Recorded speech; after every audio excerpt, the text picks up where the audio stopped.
오늘 우리에게 주시는 하나님의 말씀, 로마서 15장 말씀입니다. 로마서 15장 16절로부터 21절 말씀까지 신약성경 260페이지입니다. 제가 이 말씀을 봉독의 울릴 들을 때에 하나님의 음성을 듣는 여러분들이 되시길 바랍니다. 이 은혜는 곧 나로 이방인을 위하여 그리스도 예수의 일꾼이 되어 하나님의 복음의 제사장 직분을 하게 하사 이방인을 제물로 드리는 것이 성령 안에서 거룩하게 되어 받으실 만하게 하려 하심이라. 그러므로 내가 그리스도 예수 안에서 하나님의 일에 대하여 자랑하는 것이 있거니와 그리스도께서 이방인들을 순종하게 하기 위하여 나를 통하여 역사하신 것 외에는 내가 감히 말하지 아니하노라. 그 일은 말과 행위로 표적과 기사의 능력으로 성령의 능력으로 이루어졌으며 그리하여 내가 예루살렘으로부터 두루 행하여 일루리곤까지 그리스도의 복음을 편만하게 전하였노라. 또 내가 그리스도의 이름을 부르는 곳에는 복음을 전하지 않기를 힘썼노니 이는 남의 터 위에 건축하지 아니하려 함이라. 기록된 바 주의 소식을 받지 못한 자들이 볼 것이요 듣지 못한 자들이 깨달으리라 함과 같으니라. 아멘. 우리 전후좌 우에 계신 분들 한번 인사할까요? 주님이 당신을 사랑하십니다. 사랑하십니다. 저는 개인적으로 하나님이 저에게 은혜를 주셨다는 사실을 믿습니다. 우리 성도님들, 이 자리에 앉아 계신 성도님들도 하나님의 은혜가 나에게 임했다라는 사실을 믿는 줄 믿습니다. 사도 바울도 하나님이 자기에게 은혜를 베풀어 주셨다라고 오늘 본문을 통하여 고백하면서 그 은혜로 로마 교회에 이렇게 편지를 썼다, 담대히 편지를 썼다라고 기록하고 있습니다. 오늘 본문 16절로부터 21절의 말씀을 통하여 이 은혜 받은 바울이 어떠한 일을 하였는가를 자세하게 살펴봄으로 인하여서 오늘 말씀의 제목대로 은혜 받는 자가 걷는 길이 어떤 길인가를 오늘 말씀을 통하여 큰 깨달음을 얻길 바랍니다. 세 가지로 생각할 수 있습니다. 첫 번째, 따라 한번 해볼까요? 그는 일꾼이 되었다. 은혜 받은 바울은 일꾼이 되었다라고 말하고 있습니다. 16절 말씀 같이 한번 읽어보겠습니다. 이 은혜는 곧 나로 이방인을 위하여 그리스도의 예수의 일꾼이 되어 하나님의 복음의 제사장 직분을 하게 하사. 여기까지 보겠습니다. 사도 바울은 태생이 유대인으로 태어났죠. 그는 길리기아 지방에 있는 지금의 터키, 이제 튀르키예로 바뀌었죠. 그 지방의 다소라는 곳에서 태어나서 어릴 때부터 유대인의 전통에 따라서 철저한 율법의 교육을 받고 자랐습니다. 갈라디아 교회에 보낸 편지에서 사도 바울은 자신을 이렇게 소개하고 있습니다. 갈라디아서 2장 13절에 내가 이전에 유대교회에 있을 때에 행한 일을 너희가 들었거니와 하나님의 교회를 심히 박해하며 멸하고 내가 내 종족 중 여러 영갑자보다 유대교를 지나치게 믿어 내 조상의 전통에 대하여 더욱 열심히 있었다. 그렇게 말하고 있습니다. 자기가 유대인이고 유대교에 속했다. 그런데 자기가 예수 믿는 사람들을 그렇게 핍박했다. 왜 그러냐? 나는 유대교에 속해서 유대교에 열심히 지나쳤기 때문이다. 거기에 완전히 몰입해서 그 유대교가 믿는 하나님을 섬기면서 그 전통에 따라 행했기 때문이다 라고 말하고 있습니다. 지금도 유대인들은 2000년 전에 오신 예수님을 메시아로 인정하지 않지요. 그 당시에 예수님이 이 땅에 오셨을 때 바리새인 서기관들 뿐만 아니라 그곳에서 구약의 전통을 지켰던 유대인들이 예수님을 거부했습니다. 싫어했습니다. 자기가 하나님의 아들이라고 그러고 자기가 메시아라고 하는 그 예수님을 이제 핍박하고 이제 음모해서 십자가에 못 박아 죽었죠. 그 이후로 성령 강림이 있은 이후에 예수의 복음이 이제 전 세계로 펼쳐지기 시작하면서 교회가 세워지고 이제 믿음 생활하는 성도들이 불어나기 시작하였습니다. 그런데 유대인들의 눈에는 그런 것도 이제 보기가 싫은 겁니다. 과거에 예수가 와서 하나님의 아들이라 그랬고 십자가에 못 박았는데 이제 부활해서 그를 믿는 자들이 교회를 세우며 신앙생활을 하고 있는 꼴을 못 보니까 이제 유대교에 속한 사람으로서 그 예수 믿는 사람들과 교회를 핍박하기 시작합니다. 아시다시피 사도 바울이 초대교회 7집사 중 한 사람이었던 스데반의 죽음 그 자리에 함께했지요. 그리고 돌에 맞아 죽은 그 순간에도 저 스데반이 돌에 맞아 죽는 것이 옳다라고 생각을 했던 사람이 바로 바울입니다. 그런데 이 교회와 성도를 핍박했던 이 바울이 완전히 바뀌었습니다. 핍박했고 예수 믿는 자들을 폭행했고 비방했던 이 사도 바울이 예수 그리스도의 일꾼이 된 것입니다. 다메섹으로 가는 길에서 호련히 하늘로부터 빛이 비쳤지요. 소리가 들립니다. 사울아, 사울아, 내가 어찌하여 나를 그렇게 핍박하느냐. 이제 사도 바울이 바뀌기 전에 이름이 사울이었습니다. 사울이 누구냐고 묻습니다. 주님은 음성을 들려줍니다. 내가 핍박하는 예수다. 그때부터 앞을 보지 못하였고 이제 다른 사람의 손에 이끌려서 다메섹으로 들어가서 3일 동안 먹지도 마시지도 않았습니다. 하나님께서는 다메섹에 있는 아나니아를 통하여서 이 사도 바울이 어떤 일을 행할 사람인가를 이제 예언하십니다. 사도행전 9장 15절 주께서 이르시되 가라. 이 사람은 내 이름을 이방인과 임금들과 이스라엘 자손에게 전하기 위하여 택한 나의 그릇이다. 하나님의 특별한 은총으로 이 사도 바울이 다메섹에서 하나님은 예수님을 만나고 이제 예수 그리스도의 일을 하는 그릇으로 출발하게 된 것입니다.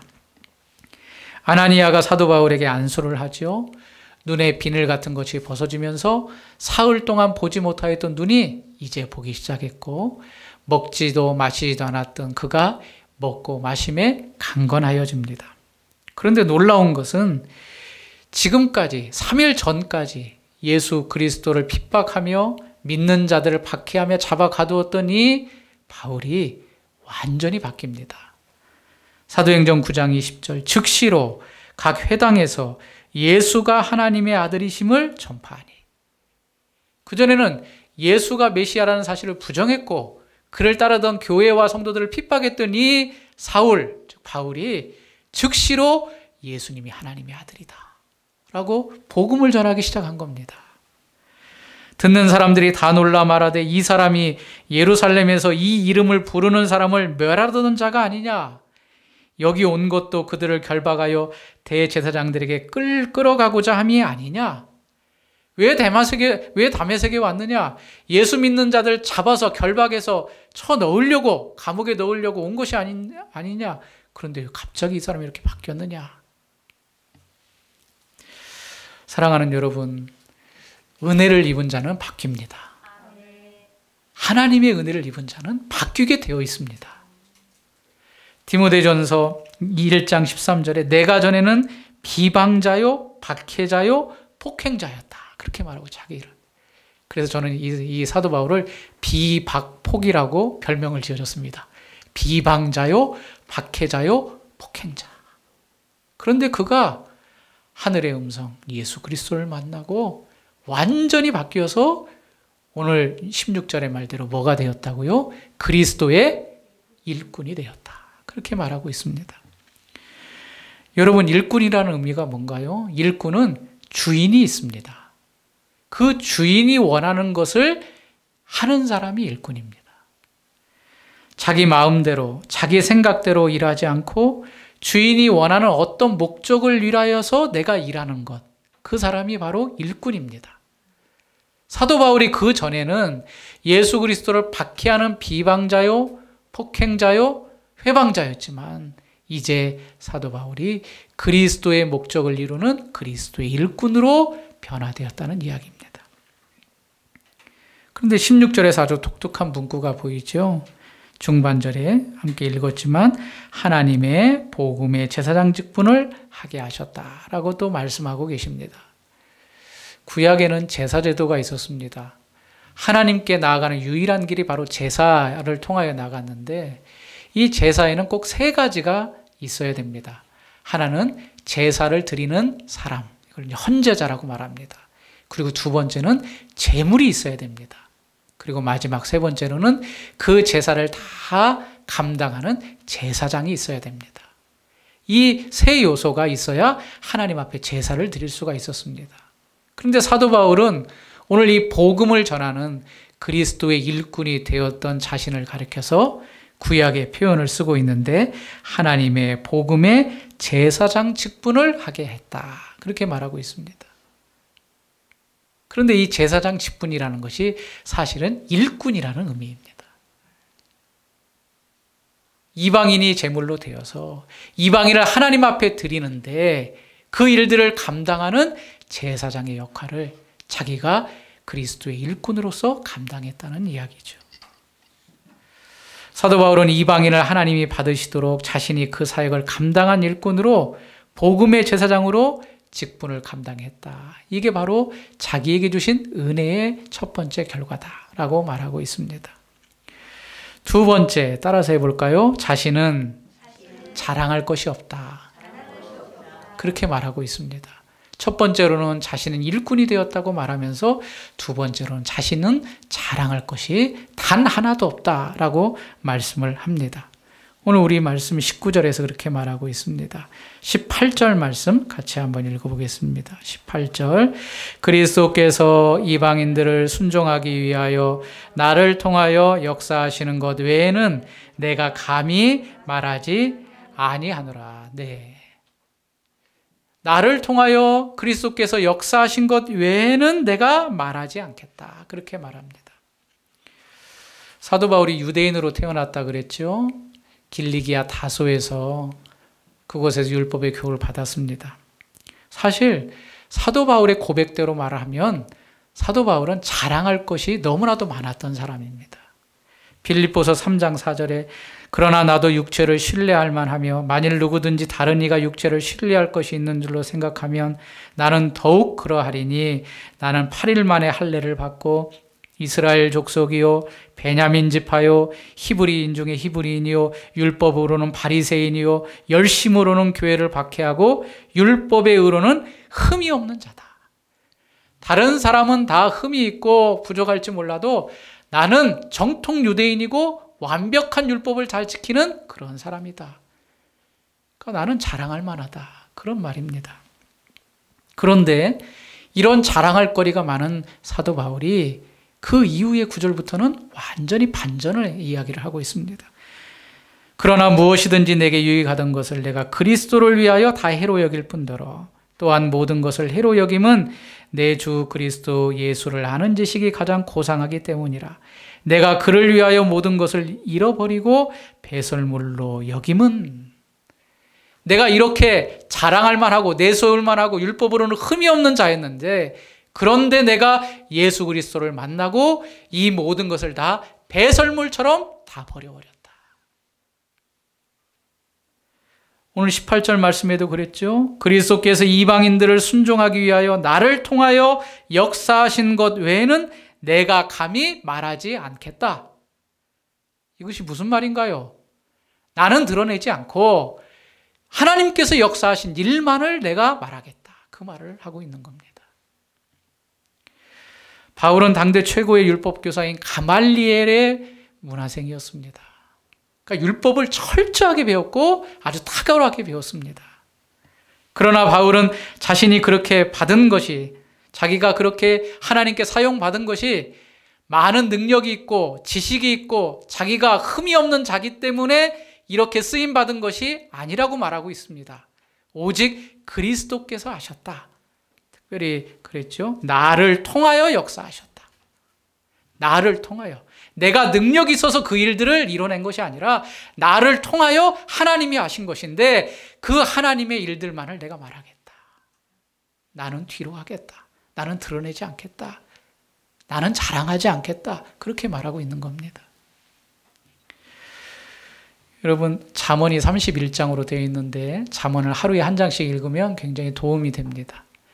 잠언은 지혜의 책이죠. 그런데 아버지가 그 자라나는 아들에게 이제 이 세상에 살아가는 지혜뿐만 아니라 하늘의 지혜를 가르치고 있습니다. 특별히 잠언을 보면 교만에 대한 경고가 자주 등장하는 것을 발견하게 됩니다. 그런데 어떤 사람이 교만한 사람인가를 보면 말을 잘 듣지 않는 자가 교만한 자다라고 말하고 있습니다.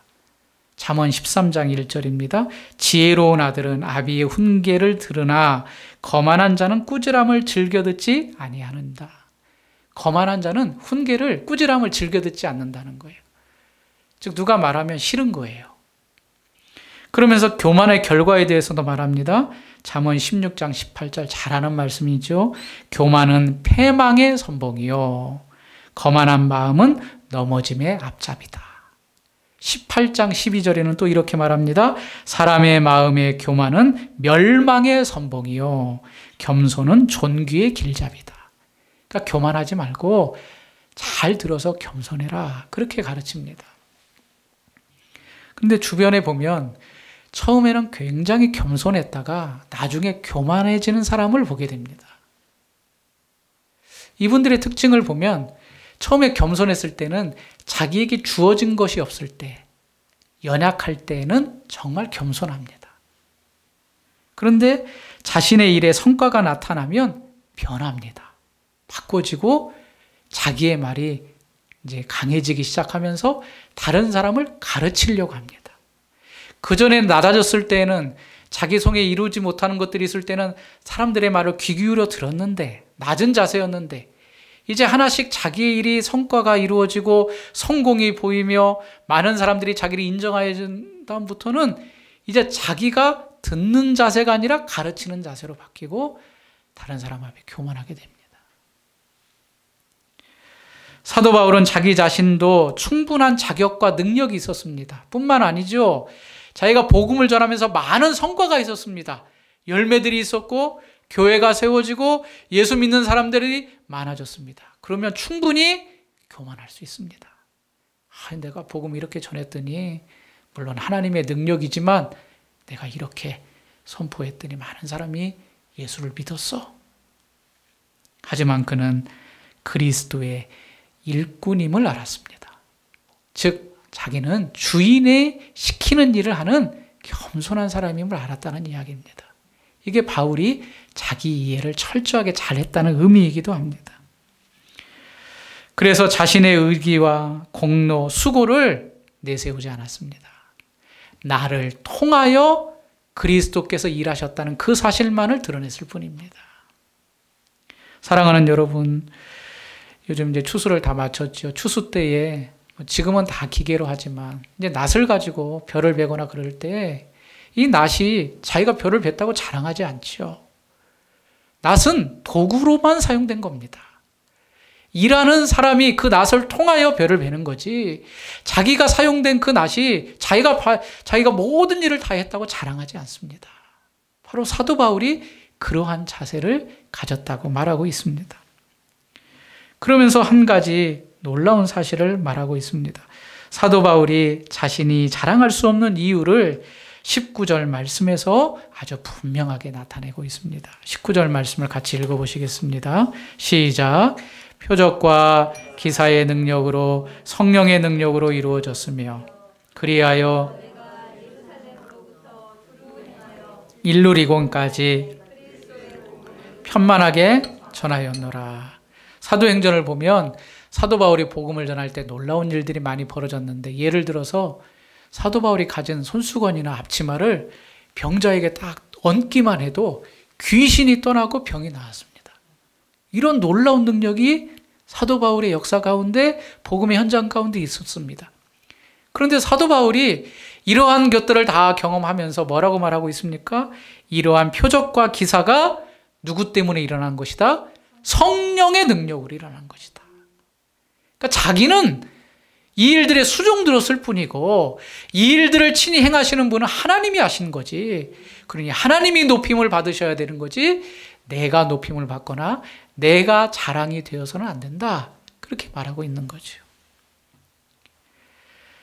지금도 이 원칙은 동일합니다. 여러분, 한 영혼이 예수를 믿어 돌아오는 것, 그게 누구 때문입니까? 물론 내가 복음을 전하고 내가 그 한 영혼을 교회로 이끌었던 그 수고가 있지만 그것은 하나님의 능력입니다. 하나님께서 하신 것입니다. 이 거룩하신 성령의 능력을 통하여 이 일들을 이루어 가신다는 사실을 우리가 꼭 잊지 말고 우리의 수고와 우리의 능력을 자랑하는 것이 아니라 하나님을 자랑하는 우리가 되어야 될 줄을 믿습니다. 세 번째, 은혜 받은 우리 바울이 고백하는 것은 따라서 해볼까요? 편만하게 전했다. 그렇게 말하고 있습니다. 19절 후반절에 그랬죠. 그리하여 내가 예루살렘으로부터 두루 행하여 일루리곤까지 그리스도의 복음을 편만하게 전하였노라. 여기 편만하게 전하였다는 것은 많은 지역에 골고루 전했다. 그렇게 의미를 우리가 이해할 수 있습니다. 여러분, 예루살렘은 지금도 이 이스라엘 땅에 있죠. 그리고 여기 일루리곤이라는 곳은 지금의 지역으로 말하면 불가리아 정도 됩니다. 그러니까 직선거리로만 한 1500km.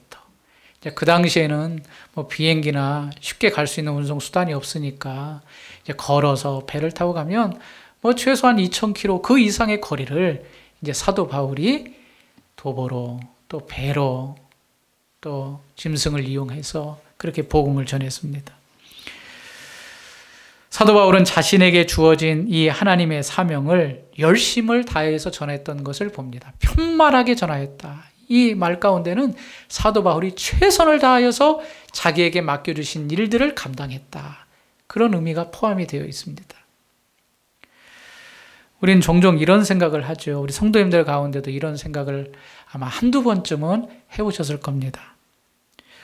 하나님이 능력이 많고 하나님이 하신다 그러는데 그러면 내가 하지 않아도 하나님은 일하시는 것 아니냐. 그런 생각을 가질 경우가 있지요. 아니, 하나님이 다 일하시면 내가 굳이 기도하지 않아도 하나님이 하나님의 뜻대로 다 이루신다고 했는데 내가 왜 기도해야 되는가. 그렇게 의구심과 또 마음에 그런 생각을 가지실 수도 있습니다. 이런 생각은 하나님의 전능하심을 인정하는 믿음 좋은 말이기도 합니다. 왜냐하면 하나님이 다 일하신다. 그럼 내가 하나님이 일하신다는 걸 믿는다는 거니까 믿음이 좋은 말 같습니다. 그런데 한편으로는 하나님의 일하시는 방식을 모르는 무지함이고 뿐만 더 나아가서 우리의 게으름의 변명일 수도 있습니다. 분명한 사실은 좀 전에도 말씀드렸지만 하나님은 사람을 통하여 일하십니다. 사람을 통하여. 하나님은 능력이 많으셔서 돌들로도 찬양을 받으십니다. 그러나 하나님의 원리는 그렇게도 능히 하실 수 있지만 하나님께서는 사람을 통하여 하나님의 일들을 하시는 겁니다. 그렇기 때문에 우리가 사람을 통하여 하나님의 일을 하신다면 우리에게 맡겨주신 일들을 최선을 다하여서 해야 되는 책임이 우리에게 있다는 겁니다. 그래서 여기서 배우는 한 가지는 내가 일해야 하나님도 일하신다는 겁니다. 내가 일할 때에 하나님도 역사하시는 겁니다. 내가 일하지 않으면 하나님도 일하시지 않습니다. 학생들이 시험 때 되면 공부 이제 부담이 있죠. 이제 수능도 이제 한 달도 채 남지 않았는데 중간고사, 기말고사 시험을 하지 않았는데 열심히 기도만 합니다. 하나님 이번에 90점 꼭 넘기게 해주세요. 하나님 90점 제가 주님을 믿습니다. 하나님이 능력이 많으시니까 저의 지혜와 또 저의 펜에 은혜를 주셔서 잘 찍게 해주시고 90점 넘게 해주세요. 그 응답이 왔습니다. 하나님께서 애야 나는 100점인데 너는 빵점이다. 왜냐하면 공부하지 않았기 때문에. 우리는 우리에게 맡겨진 일들을 최선을 다해서 준비해야 됩니다. 준비하고 하나님의 은혜와 역사를 구해야 됩니다.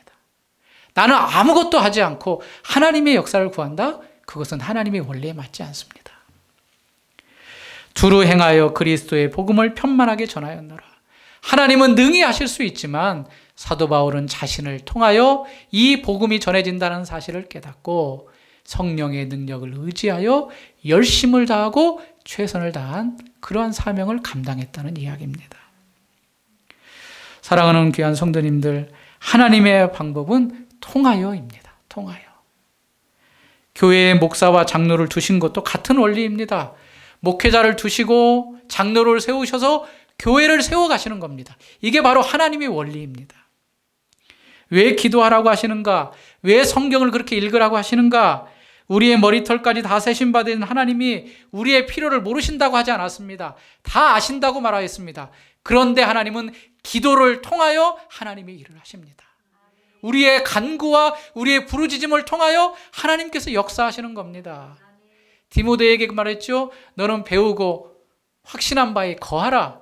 성경을 열심히 배우라고 말했습니다. 성경을 통하여 우리가 하나님을 알고 그 가운데 하나님의 뜻을 발견하고 하나님의 은혜를 입는 겁니다. 간혹 교회에 목사님도 필요 없고 장로님도 필요 없고 그러한 부류들이 있습니다. 그렇지 않습니다. 하나님은 사람을 통하여 하나님의 일들을 하게 하셨습니다. 바울은 여기에 하나의 원칙을 더했는데 그리스도의 이름을 부르는 곳에 복음을 전하지 않기로 했다. 그렇게 말하고 있습니다. 우리 마지막으로 20절 말씀을 읽어보겠습니다. 또 내가 그리스도의 이름을 부르는 곳에는 복음을 전하지 않기를 힘썼노니 이는 남의 터 위에 건축하지 아니하려 함이라. 이 터는 그리스도거든요. 그러니까 이미 복음이 전해진 그곳에는 그의 그 복음을 전한 수고와 노력과 그 열심을 다한 그 사람들을 인정하고 이제 내가 복음이 아직 전해지지 않는 그곳에 내가 복음을 전하겠다. 그런 순수한 마음과 오직 그리스도만을 자랑하고 예수의 이름이 어쨌든 전해지지 않는 그곳에 복음을 전하겠다라는 그런 다짐이 사도 바울에 있었던 겁니다. 오늘 이 아침에 이 은혜 받은 사도 바울이 일꾼이 되었고 자기 자신을 사랑하지 않고 열심을 다하여 편만히 복음을 전했던 모습을 보면서 우리 자신도 사도 바울과 같은 그러한 은혜의 길로 가야 될 줄을 믿습니다. 그래서 저는 세 가지를 말씀드리고 싶습니다. 첫 번째, 우리가 은혜 받은 자라면, 내가 정말 하나님의 은혜를 입은 자라면 사도 바울과 같이 복음을 전하는 자가 되어야 됩니다. 예수님이 마지막 명령에 이렇게 말씀하셨죠. 하늘과 땅의 모든 권세를 내게 주었다. 너희는 가서 모든 민족으로 제자를 삼아 아버지와 아들과 성령의 이름으로 세례를 주어라. 내가 세상 끝날까지 너희와 함께 하겠다. 은혜를 받은 자들은 특징이 있습니다. 그 은혜를 반드시 전해야 됩니다. 여러분, 맛있는 음식 먹으면 뭐가 생각나죠? 다음번에는 누구랑 한번 같이 와봐야겠다. 저는 꼭 그런 생각이 들더라고요. 이렇게 맛있는 음식 먹으면 다음에 누구 와서 같이 이 맛있는 거 같이 먹었으면 좋겠다. 우리가 예수 믿었으면 이러한 것은 당연한 겁니다. 나만 구원받고 나만 천국 가고 하나님의 은혜를 누리는 것이 아니라 내가 예수 믿은 것, 이 구원의 감격을 다른 사람에게 전해야 된다는 겁니다. 이것이 바로 믿은 자가 걸어가야 될 첫 번째 길입니다. 여러분들은 꼭 복음을 나뿐만 아닌 아직도 믿지 않는 자들에게 전하는 귀한 성도님들이 되시길 바랍니다. 두 번째로 이 일을 할 때 반드시 마음 가운데 새겨야 될 것은 이 일은 하나님이 하신다라는 믿음을 갖고 하라는 이야기입니다. 복음 전도는 반드시 성령님께 의탁을 해야 됩니다. 내가 복음을 전하고 내가 예수를 전하지만 그 열매는 하나님께서 이루신다는 사실을 믿어야 됩니다. 사도행전 1장 8절 오직 성령이 너에게 임하시면 너희가 권능을 받고 그랬습니다. 성령이 임할 때에 우리가 예루살렘과 유대와 사마리아와 땅끝까지 증인이 될 수 있습니다. 사도 바울이 말했죠. 내 이 전도함이 내 말과 설득력 있는 지혜로 되지 않는다. 성령의 나타남으로 된다라고 말했습니다. 이 일은 영적인 일이기 때문에 우리의 지혜와 설득력 있는 말로 예수 믿게 할 수 없습니다. 우리는 전할 뿐이고 그 마음 가운데 은혜와 믿음을 갖는 것은 성령 하나님께서 역사하셔야 믿음을 갖게 되는 것입니다. 그렇기 때문에 우리가 복음을 전할 때에 두려워하지 마십시오. 두려움은 사탄이 주는 겁니다. 두려움은. 저도 토요일마다 전도 짧은 시기지만 나가기 전에 아이고 오늘 어떻게 나가지 그런 마음이 듭니다. 오늘도 여러 사람 만나는데 그 사람들이 나에게 또 이상한 이야기하면 어떨까? 그래서 살짝 두려운 마음이 듭니다. 그런데 이것은 사탄이 주는 마음입니다. 근데요, 참 놀라운 것은 그런 마음이 들다가도 기도하고 일단 나가면 이상하게 예수님 믿으라는 담대함이 있고 또 전도하고 난 이후에 돌아오는 발걸음이 그렇게 기쁠 수가 없습니다. 어쨌든 나는 복음을 전했고 씨를 뿌렸으니 그 일을 이루시는 분은 하나님이시다. 하나님이 나를 사용하셔서 복음을 전하게 하셨으니 하나님께서 영광받아 주옵소서. 문제 많은 고린도 교회에 아볼로파, 게바파, 바울파가 있었지요. 사도 바울이 이렇게 말을 합니다. 심고 물을 준 사람이 있는데 자신은 심었다고 말하고 아볼로는 물을 주었다고 말합니다. 심은 사람이 있고 물을 주는 사람이 있죠. 그런데 그 생명력을 주셔서 열매 맺게 하시는 분이 누구냐? 하나님이시다. 우리는 자랑할 것이 없다. 물론 우리가 수고하고 우리가 땀 흘려 노력했지만 궁극적으로 우리는 하나님께서 해주셔야 열매를 맺는다. 바로 전도도 마찬가지입니다. 우리가 수고하고 애써야 되고 열심을 다하여 복음을 선포해야 됩니다. 그러나 그 이면에는 하나님께서 그 일을 하신다는 믿음을 가지고 담대함을 가지고 복음을 전하는 여러분들이 되시기를 바랍니다. 마지막 세 번째로 우리 주변에 아직도 예수 믿을 자가 있다는 사실을 분명하게 깨닫길 바랍니다. 편만이 전했다고 했습니다. 내 주위에 아직도 예수 믿는 사람이 없다면 그 예수 믿는 사람들을 일부러 찾아서라도 전하는 저희들이 되어야 될 줄로 믿습니다. 우리 가운데 복음을 완강하게 거부하는 가족이나 지인들이 있다면 포기하지 마십시오. 절대로 포기하지 마십시오. 그들에게 이런 인상을 심어줘야 됩니다. 당신은 하나님께로 반드시 돌아와야 됩니다. 그런 인상을 나를 통하여서 주어야 됩니다. 당신은 꼭 교회에 나와야 됩니다. 당신은 꼭 예수 믿어야 됩니다. 이런 인상이 나를 통하여 그들에게 인식되게 해야 됩니다. 그리고 기회가 될 때마다 교회 한번 오세요. 하나님이 당신 사랑하십니다. 예수 믿어야 천국 갑니다. 어제도 전도할 때 나 예수 같은 사람 필요 없어 하고 이렇게 지나가는 사람이 한 분 계셨대요. 그런데 그 사람들을 보면 화가 나는 것이 아니라 안타깝지요. 구원에 대한 소망을 아직도 알지 못하고 진리를 알지 못하는 그런 분들이 너무나도 안타깝습니다. 이런 마음을 가지고 우리 주변에 아직도 예수 그리스도를 믿지 못하는 사람이 있다면 우리가 교회로 이끌고 예수를 믿도록 복음을 전해야 될 줄 믿습니다. 다음 주는 추수감사주일입니다. 한 해를 잘 마무리하면서 하나님께서 가정을 지키시고 사업장을 지키시고 우리의 건강을 주셨다는 사실을 한번 감사하는 그런 시간을 갖겠습니다. 뿐만 아니라 내일 우리 주안에게 첫 번째 다음 주는 이제 세례자를 세우는데 이 세자를 통하여서 참 한 영혼이 죽기로 돌아오는 것이 얼마나 감격적인 일인가를 우리가 함께 축하했으면 좋겠습니다. 뿐만 아니라 우리 주변에 아직도 믿음이 연약한 자가 또 교회를 쉬고 있고 또 믿음이 없는 자가 있다면 그분들을 이끌어서 그들에게 영원한 생명이 있음을 소개하고 또 주께로 돌아오는 일들을 우리가 감당해야 될 줄 믿습니다. 하나님께 은혜를 누림이 얼마나 큰 복인가를 그들에게 계속해서 알려주는 우리 주안의 교회 성도님들이 되시고 그런 열매를 이루시는 하나님의 은혜와 역사를 우리가 경험하는 우리 교회가 되기를 주님의 이름으로 축원합니다. 여러분, 우리가 수고하면 하나님이 일하십니다. 하나님께서 열매 맺게 하십니다. 포기하지 마십시오. 하나님께 영광을 돌리며 우리는 뒤로 하고 우리가 이 일에 최선을 다하여서 바울이 은혜 받은 자로서 먼저 걸어갔듯이 우리도 은혜를 받았으니 그 바울의 뒤를 따라 그 발걸음을 옮기는 축복의 여러분들이 되시기를 주님의 이름으로 축원합니다.